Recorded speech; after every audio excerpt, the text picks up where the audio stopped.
আমাদের প্রিয় নবী 3টি কাজে দেরি করতে নিষেধ করেছেন।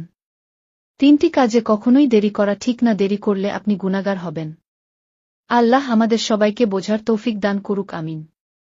চলুন জেনে নেই কোন 3টি কাজে রাসূল সাল্লাল্লাহু আলাইহি ওয়াসাল্লাম দেরি করতে নিষেধ করেছেন। নাম্বার 1, যখন ছেলে মেয়ে প্রাপ্তবয়স্ক হয়। যদি সঠিক পাত্রপাত্রী পাওয়া যায়, তাদের বিবাহের ব্যবস্থা করো। ছেলে মেয়েদের যত তাড়াতাড়ি বিবাহের ব্যবস্থা করা যাবে, ততই তারা ব্যভিচার জিনা থেকে বাঁচতে পারবে, সুবহানাল্লাহ। নাম্বার 2, যখন নামাজের সময় হয়, সঙ্গে সঙ্গে নামাজ আদায় করা উত্তম। মহানবী সাল্লাল্লাহু আলাইহি ওয়াসাল্লাম বলেন, নামাজের প্রথম রাকাতে আল্লাহর সন্তুষ্টি এবং শেষ রাকাতে আল্লাহর ক্ষমা রয়েছে, আলহামদুলিল্লাহ। নাম্বার 3, জানাজার নামাজে দেরি করবে না। কেননা মৃত ব্যক্তি যদি জান্নাতি হয়, তাহলে জানাজায় দেরি করার দ্বারা জান্নাতের নিয়ামত থেকে তাকে বঞ্চিত রাখা হল। আর যদি মৃত ব্যক্তি